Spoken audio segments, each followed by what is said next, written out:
Bien, bien. Aquí terminó la conferencia del licenciado Andrés Manuel López Obrador.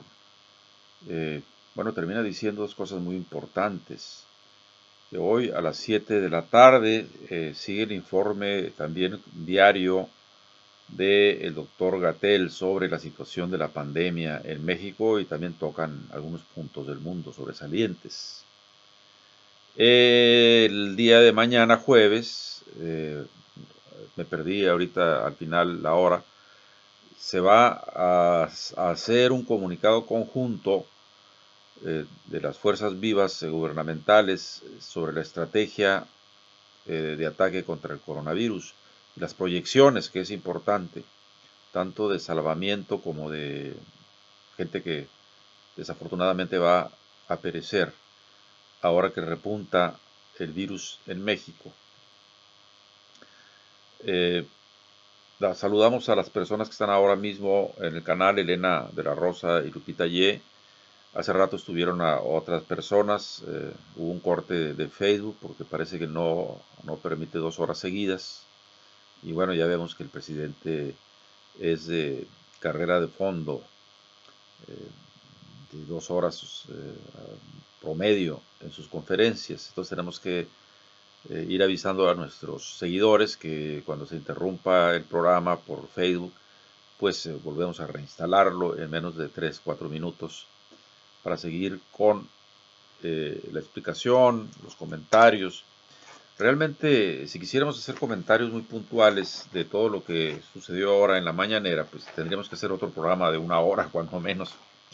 Y no vamos a hacerlo tan largo. Eh, Estoy tocando puntos al final hacia adentro de la conferencia.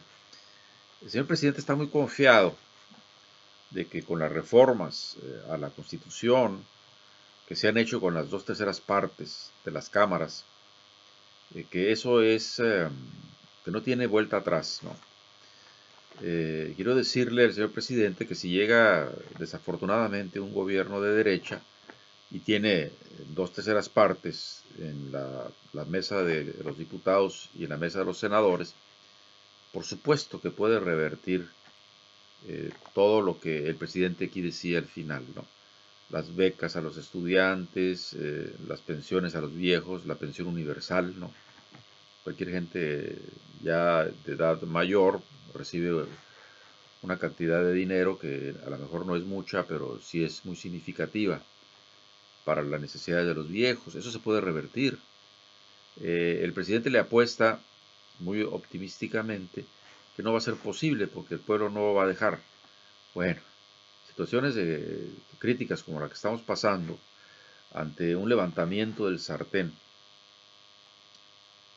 de la gasolina, por ejemplo, ya no digo de la comida, de parte del vecino país, al cual le compramos el 70% del consumo de gasolina en México, bueno, ahí podría haber un cambio, ¿no? Ya sea por las buenas o por las malas, o sea, un golpe de Estado, o también una enajenación del pueblo ante tanta mentira por los medios, aunque ahora ya ha menguado, que votara por sus propios verdugos, como ha sucedido en Brasil, por ejemplo, ¿no?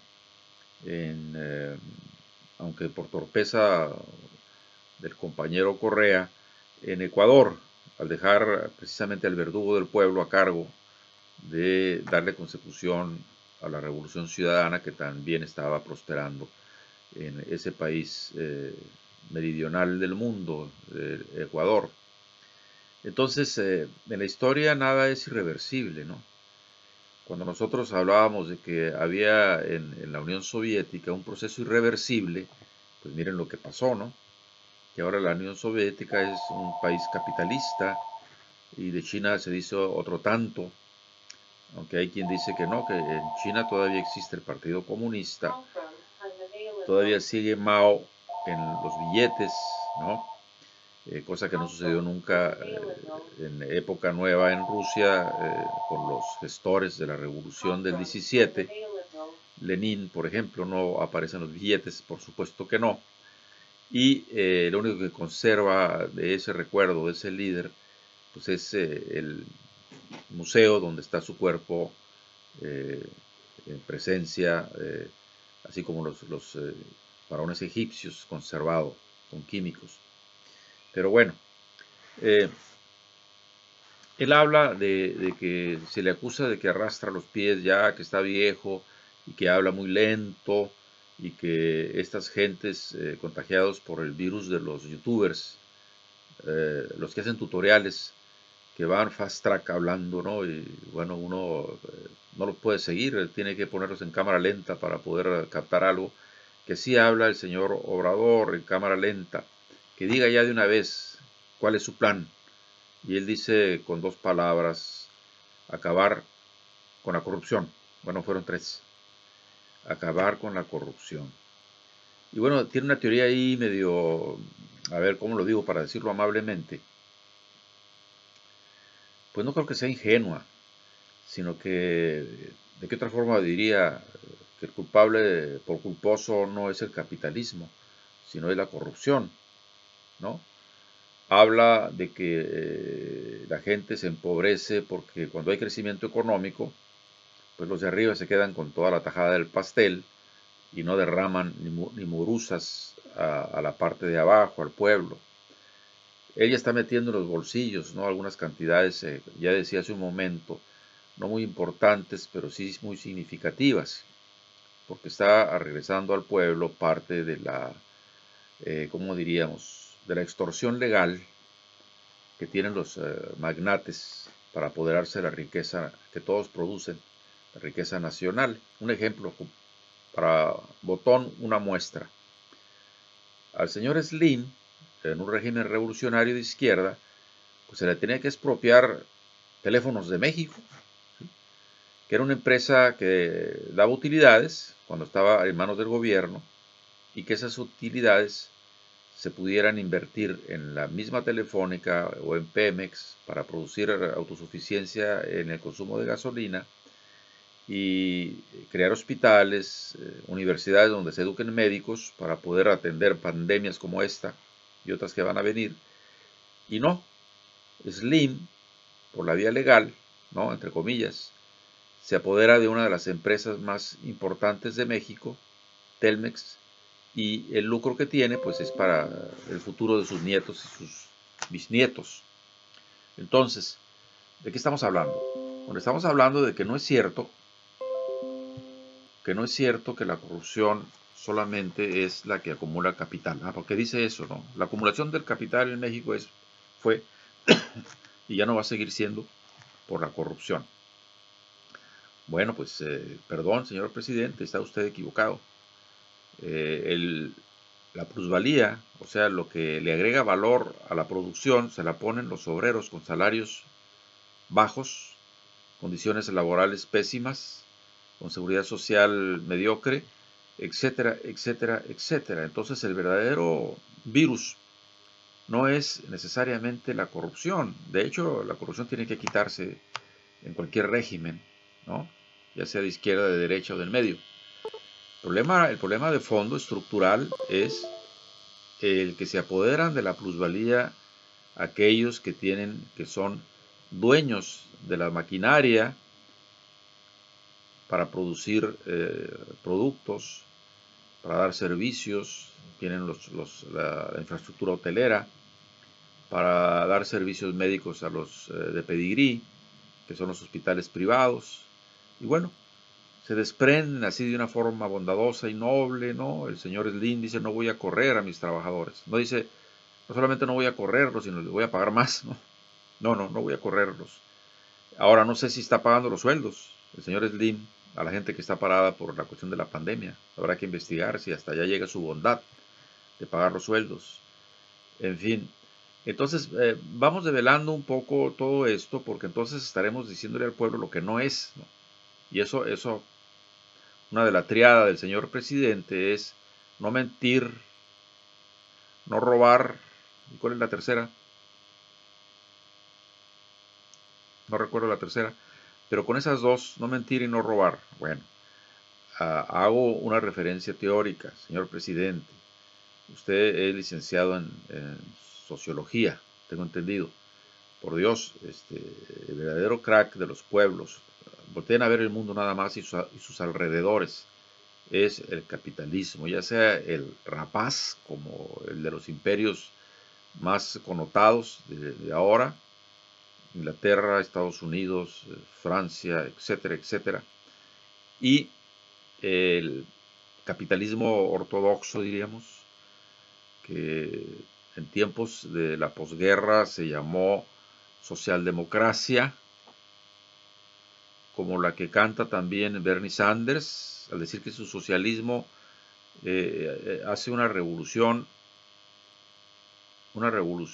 política, y que la aspiración de este señor, tan bendecido por Dios, es ser como Noruega, o sea, una socialdemocracia. Que por cierto, en esa área no hay ninguna víctima del coronavirus, hasta donde sabemos, ¿no? No sé si el hielo ahuyente al virus. Allá en la península escandinavia, en Noruega, países circunvecinos, pues creo que la mayor parte del año está bajo nieve. Si no es así, disculpen mi ignorancia. Pero entonces tenemos que tomar, a ver, con seriedad cuando hablamos de teoría política, porque entonces ¿de qué estamos hablando? ¿Le estaremos hablando al pueblo de una forma sesgada? Claro que también entendemos que el presidente no puede enarbolar una bandera que diga eh, Trump es el culpable de la desgracia de toda Latinoamérica. Bueno, que lo es, por cierto, ¿no? Sobre todo en los países con crisis actualmente. Porque entonces se enoja el vecino con él, pues. Y acuérdense que hay varios millones de nuestros paisanos acá en Estados Unidos, saldrían perjudicados si hay un pleito entre los presidentes, ¿no? Entonces, bueno, vamos a tomarlo por ahí, ¿no? Por discreción, el señor presidente, bueno, tiene que actuar diplomáticamente. Menciona que cuando lo acusan de viejito, que él dice, bueno, pero así estamos de viejitos, entre comillas, pues el presidente de Rusia, el presidente de Estados Unidos, el presidente de aquí, de allá y de acullá. Por lo tanto, tener 65 años, pues no es prácticamente una vejez insalvable, y esos 65 años son de madurez, y por lo tanto eso es bueno para administrar la cosa pública. Y mencionó a varios presidentes, una media docena, que tienen madurez, pero no mencionó a Maduro, que tiene la misma edad que él también, ¿no? Y que está combatiendo ante el cerco de hierro del país del norte de Estados Unidos, que le está limitando los recursos, que tiene un bloqueo marítimo. No menciona a Maduro, pues. ¿No? Bien, a ver, entonces, bueno, y no menciona a Maduro porque entonces tendría problemas con Estados Unidos. O sea, ¿de qué forma somos un país soberano? Claro, aquí está callando, por ahí supe que le está ayudando a la cuestión de mandar gasolina a través de terceros en una empresa mexicana que esperemos que no toque los estadounidenses, no los estadounidenses, el gobierno de Estados Unidos, que no la toque porque, oye, entonces quedaría en vergüenza el país soberano y autogobernado México. No, no, o sea, si va un barco tanque con gasolina a Venezuela, figúrense el papelón que haría México y Estados Unidos si le impide que llegue a puerto, o que lo castigue con una multa aplicando leyes transnacionales al país, a México.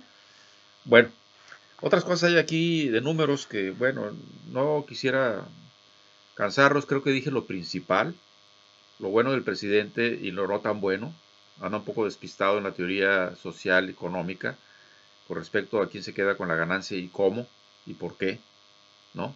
Y cómo necesita de gobiernos como el nuestro, me refiero al de México, para poder lidiar con los tiburones, ¿sí? Hay quien dice que cuando yo critico al presidente, luego sacan una banderita y dicen, yo sí apoyo al licenciado Andrés Manuel López Obrador. Pues yo les digo a esas gentes que levantan la banderita que yo también lo apoyo.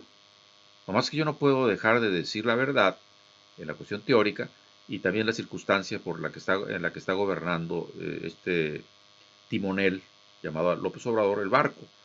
Entendemos hasta cierto punto que está imbuido del espíritu de Madero, y Madero, bueno, trabajaba más o menos como Obrador. No quería romper las tablas con Estados Unidos, no quería castigar a sus compadres los terratenientes, y quería que evolucionara el asunto poco a poquito. Era muy difícil que evolucionara el asunto poco a poquito por la vía pacífica en ese tiempo en México, porque la gente estaba literalmente muriéndose de hambre, ¿no? Luego entonces, los revolucionarios radicales, como Villa y Zapata, pues no terminaban de puñar contra el gobierno de Madero, que era un gobierno tibio, ¿sí? Y por eso lo mandaron matar desde acá arriba a Madero, porque no se iba con todo contra Zapata. Al final sí, bueno, le echó el ejército para que acabara con los zapatistas. Y como ya estaba prendiendo, diríamos, en él, ahora sí que el lobo que todos los burgueses llevan dentro, que todos los terratenientes llevan dentro, dijeron, no, pues este cuate pues no va a perjudicar a los burgueses, pero a lo mejor sí perjudica a Estados Unidos con las propiedades que tiene en México, y mejor démosle de baja, ¿no? Entonces, eso es mi reflexión en el sentido teórico político. Ahora, figúrense, un detalle más antes de irnos, que aquí hay 20 detalles que había que tratar, la mayoría de ellos positivos, ¿no? Por eso estamos también con Obrador. Nosotros estamos produciendo diario 1.753.000 barriles de petróleo. Y los veintitantos países que producen petróleo, la mayoría de ellos inscritos en la OPEP, Organización de Países Productores de Petróleo, pues al pobre de México que quiere ser autosuficiente en gasolina, ya que compra, como le dije hace rato, el 70% de lo que consume de gasolina a Estados Unidos, al pobre país que está produciendo esta cantidad, pues quieren que produzca menos, ¿sí? Imagínense, ¿no? ¿Cómo es que México va a ser autosuficiente en gasolina? Y luego los que están haciendo negocio, los que nos venden acá de Texas, que era terreno nuestro, por cierto, los que nos venden gasolina, pues ya van a dejar de ganar o van a ganar menos, ¿sí? Y los que acá tienen las franquicias, que son inversores, inversionistas, también van a dejar de ganar menos. ¿Por qué? Porque compran la gasolina en Estados Unidos y la venden acá antes más cara de lo que debían. Ahora hay un control del mercado. Ese mercado libre, que es un cuento inglés, está siendo ceñido así a la garganta por el inspector nacional de los precios de gasolina. Y ahí está empuñando para que no suba, para que no suba. Y subiría menos y bajaría más el precio si produjéramos nosotros la gasolina que consumimos. Pero ya ven, están arañando, ¿no? A ver, ¿cuánto dices que produces? Ah, pues ahora en vez de producir 1.753.000, vas a producir 1.500.000 o 550.000, ¿sí? Para que le bajes una rayita, ¿no? ¿Cómo que vas a producir tu propia gasolina? Y luego los dragones que tienen ese negocio, que es el de los huevos de oro, ¿no?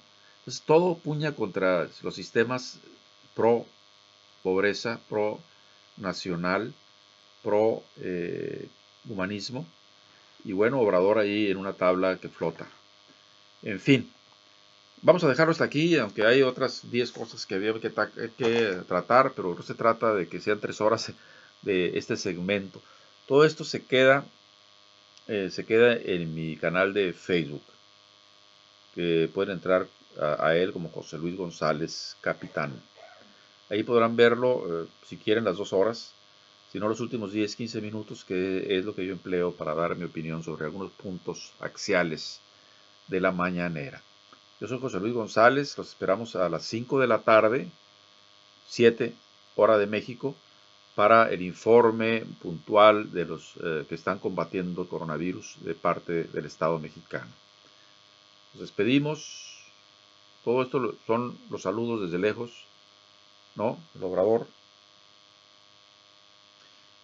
para que no se contagien. Nos estamos viendo. Empezamos a retirarnos aquí del asunto.